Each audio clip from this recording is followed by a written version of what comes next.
Hello friends, आज का editorial है preventing animal cruelty is a duty of the state. GS2 के polity and governance के part को कवर करेगा, जिसमें कॉन्स्टिट्यूशन के बारे में जो पोर्शन है, जिसमें फंडामेंटल राइट और फंडामेंटल ड्यूटी और हम DPSP के बारे में पढ़ेंगे। उसी बेसिकली उससे आप इस टॉपिक को, इस आर्टिकल को रिलेट कर सकते हैं। तो आज ये जो आर्टिकल है, सभी आपने पहले भी इसका डिस्कशन काफ़ी कई बार द हिंदू में आया है। अभी इस वजह से आया क्योंकि अभी सुप्रीम कोर्ट इस पर जजमेंट देने वाली है। वो जल्लीकट्टू, तमिलनाडु में एक फेस्टिवल होता है जो पोंगल के टाइम पे सेलिब्रेट करते हैं। पोंगल के टाइम पे सेलिब्रेट करते हैं जल्लीकट्टू।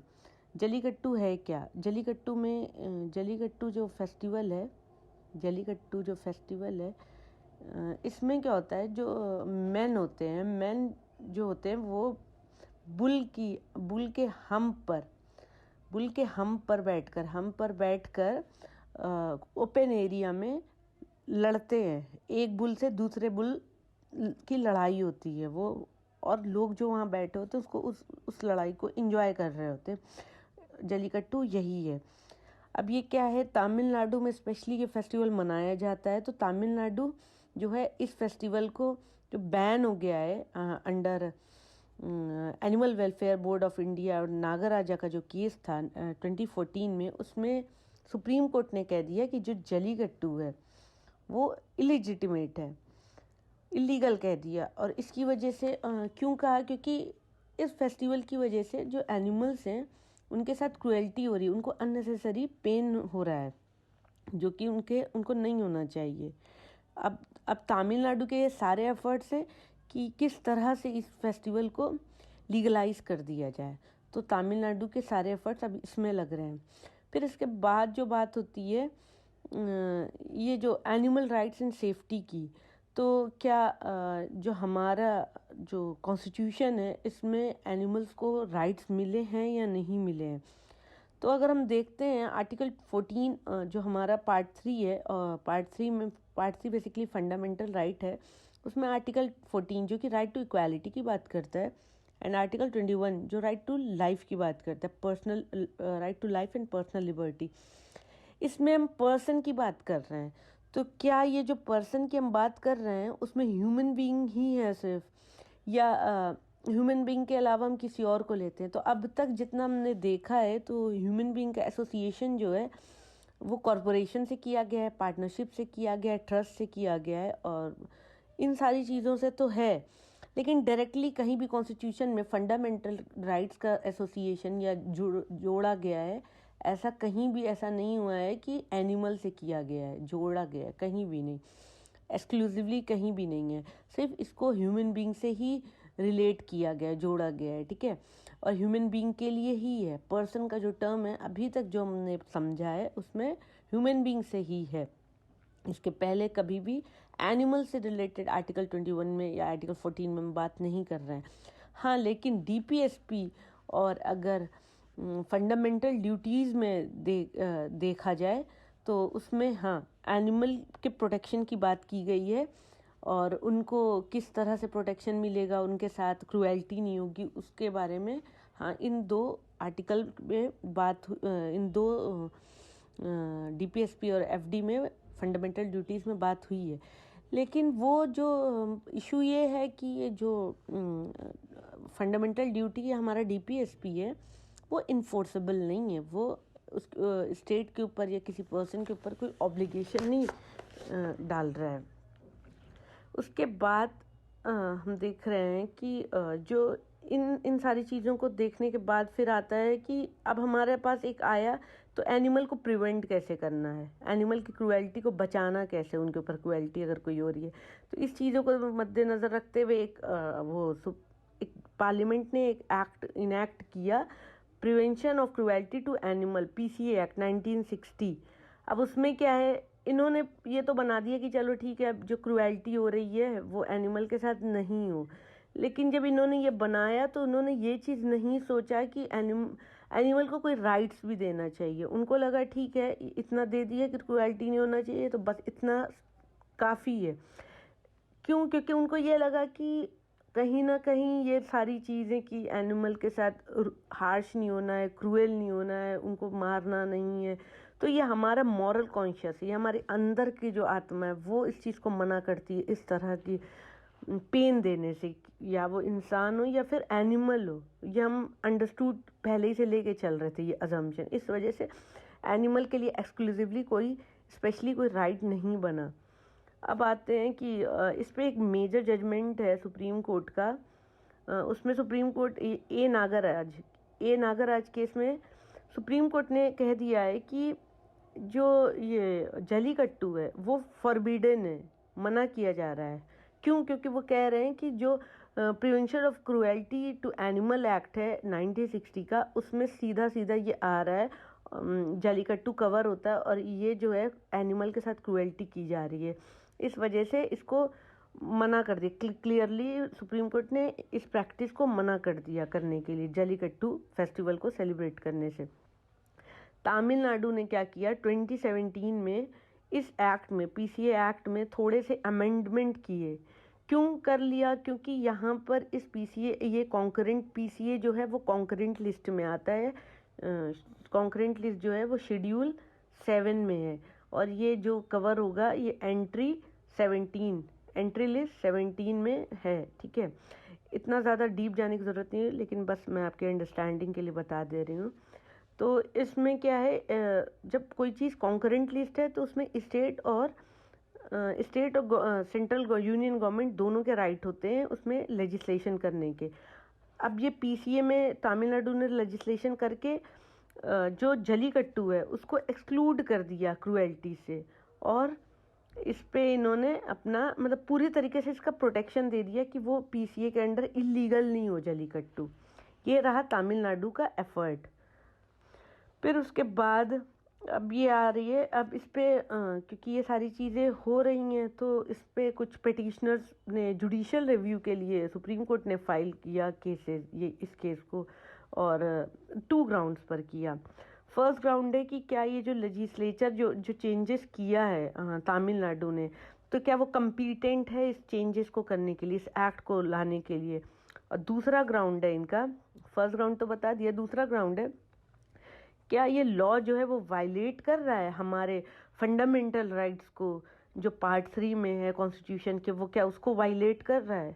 तो इन दोनों अगर बात को देखा जाए तो तमिलनाडु जो है वो दोनों ग्राउंड पे फुलफिल नहीं कर रहा है, दोनों ग्राउंड को फुलफिल नहीं कर रहा है। कैसे? दोनों ग्राउंड को वो नलीफाई कर रहा है। फर्स्ट है हाँ, ये जो फर्स्ट है उसमें क्या है, यूनियन और स्टेट लेजिस्लेचर दोनों पीसीए में चेंजेस कर सकते हैं, मैंने अभी आपको बताया था, क्योंकि ये कॉन्करेंट लिस्ट है। लेकिन ये जो जलीकट्टू में जो ये चीज़ जलीकट्टू में जो क्रूएल्टी होती है, वो अब लड़ रहे हैं एनिमल तो वो खून खराबा तो होगा ही, उसमें एनिमल को चोट लगेगी, तो वो जो क्रूएल्टी है तो वो पीसीए के अंडर कवर हो रही है और इसको ये बचा नहीं सकते हैं इस चीज़ से कि नहीं हो रही है इस चीज़। और जो इन्होंने जजमेंट लिया है वो स्टेट का जो यूनियन गवर्नमेंट का जो पीसीए पे जो जजमेंट है, जो उनके लेजिस्लेचर है, जो उनका स्टेक है, जो वो कह रहे हैं, उससे बिल्कुल नलीफाई अलग है, इनकी कोई नेक्सेस नहीं है, उनसे मिला हुआ आंसर नहीं है इनका, मिली हुई बातें नहीं, मिले हुए जजमेंट नहीं, इनके अलग लेजिस्लेशन है। ये सिर्फ जलीकट्टू को प्रोटेक्ट कर रहे हैं। ठीक है, फिर दूसरा ग्राउंड है इसको पेटिशनर जो दूसरा ग्राउंड लाए सुप्रीम कोर्ट में, कह रहे हैं कि इस फाइंडिंग को, अगर फैक्ट्स को देखा जाए, 2014 जो कि एक मेजर जजमेंट आया था एनिमल वेलफेयर के लिए नागराज केस में, उसमें भी कह रही है सीधा सीधा ये जो प्रोविज़न है पीसीए एक्ट में और हमारी जो फंडामेंटल ड्यूटी में है, तो उसमें भी ये जलीकट्टू जो है ये क्रूएल्टी ही है एनिमल के अगेंस्ट।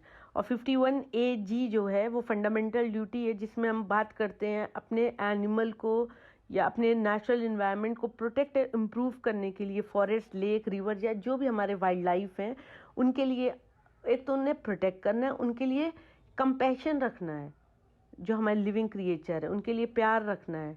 ठीक है, लेकिन अब इसमें एक और बात आती है, क्या ये इफ़ेक्ट दे रहा है? कोर्ट के सामने एक बड़ा क्वेश्चन ये है कि क्या अब ये जो बात है, अब ये इनकी लाइफ की बात हो गई। ठीक है, तो आर्टिकल 21 का एक यहाँ पे बहुत बड़ा, बहुत कोर्ट के सामने एक बिग क्वेश्चन है कि अब सुप्रीम कोर्ट ये सोच रही है कि एनिमल को भी क्या राइट टू लाइफ में एनिमल भी कवर होंगे, क्योंकि आर्टिकल 21 जो है वो ह्यूमन के राइट टू लाइफ तो प्रोटेक्ट कर रहा है, लेकिन क्या वो एनिमल को प्रोटेक्ट करेगा, करना चाहिए या नहीं। तो इसमें बेंच इसके लिए कॉन्शियस है।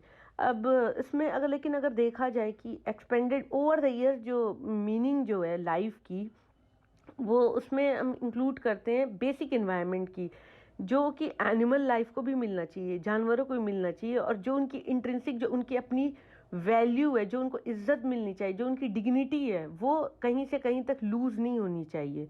फिर उसके बाद अगर इस आर्ग्यूमेंट को देखें तो फर्स्ट आर्ग्यूमेंट जो है वो ठीक है, एक डीप रिफ्लेक्शन तो दे रहा है, लेकिन अगर जो फंडामेंटल राइट का जो हमारा आर्ग्यूमेंट है इस पेटिशनर का, तो उसमें है इनको फंडामेंटल राइट आर्टिकल 21 वाली बात है कि उनको लाइफ का इक्वल प्रोटेक्शन ह्यूमन बीइंग के इक्वल देना चाहिए, नहीं देना चाहिए।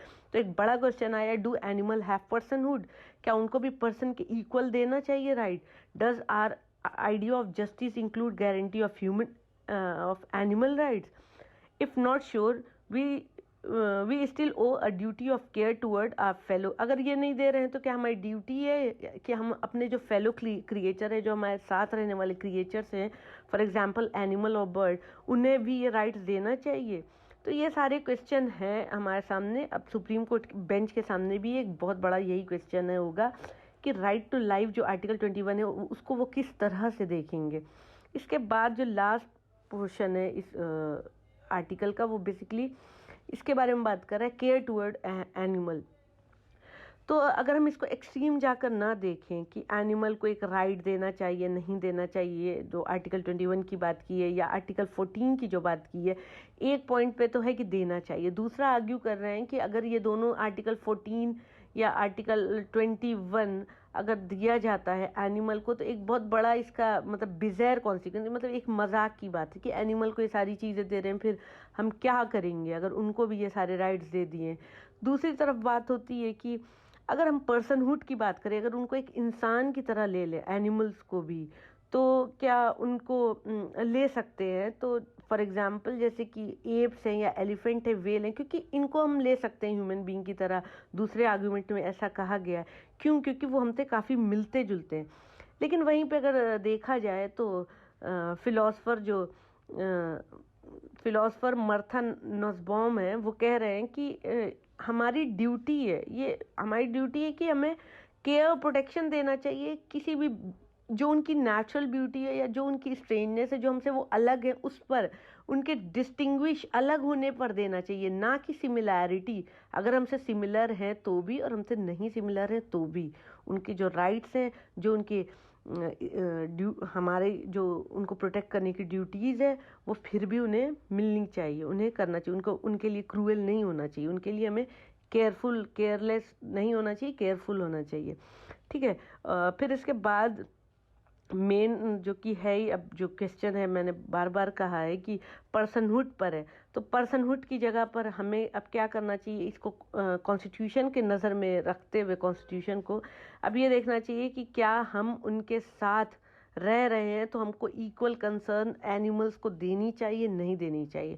उनको ये डिस्प्यूट, ये लड़ाई को छोड़ भी दो कि पर्सनहुड उनको देना है नहीं देना है, उनको एज ए पर्सन लेना है नहीं लेना है आर्टिकल 21 में। अब उन्हें ये देखना है कि वो हमारे साथ अगर रह रहे हैं तो हमें उनको इक्वल कंसर्न देना चाहिए, नहीं देना चाहिए।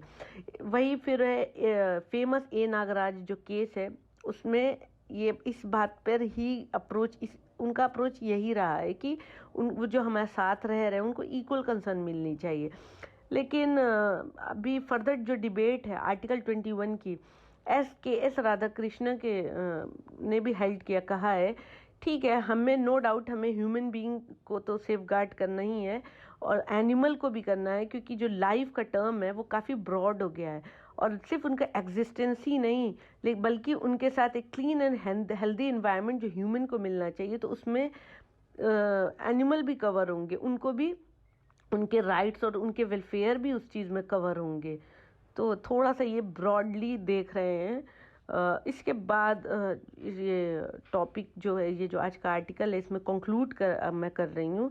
उसमें यही है कि गवर्नमेंट जो है, अब गवर्नमेंट को हमारे जो फेलो क्रिएचर है, हमारे साथ जो रह रहे हैं, उनको सिर्फ एक हमारी सिर्फ एक वो नहीं है कि हाँ हमारे पास एक हमने क्या करना है क्या नहीं करना है, एनिमल प्रिवेंट करना है क्रूएल्टी या नहीं करना है, सिर्फ ये एक हमारे पास एक ऑप्शन नहीं है, बल्कि ये हमारी बाइंडिंग ड्यूटी हो गई है। स्टेट की एक बाइंडिंग ड्यूटी हो गई है, एक जिम्मेदारी हो गई है स्टेट की कि जो एनिमल है उसको क्रूएल्टी उसके ऊपर होने से, उसके ऊपर एक उनकी बुरी दशा होने से उनको बचाया जाए। तो ये एक बिग क्वेश्चन होगा, और ये पूरे आर्टिकल इसी के बारे में है कि आर्टिकल 20 या आर्टिकल 14 जो हमारा पर्सन की बात बार बार करता है कि हमें राइट टू लाइफ और राइट टू इक्वालिटी है टू ह्यूमन बींग्स, तो क्या वो एनिमल को उसका कवरेज मिलना चाहिए, किसी तरह से मिलता है या नहीं मिलता है, बेसिकली फंडामेंटल राइट्स में। तो ये हमारा आज का जो एडिटोरियल एनालिसिस है, तो यहीं पर मैं ख़त्म करती हूँ। Thank you so much for watching my video.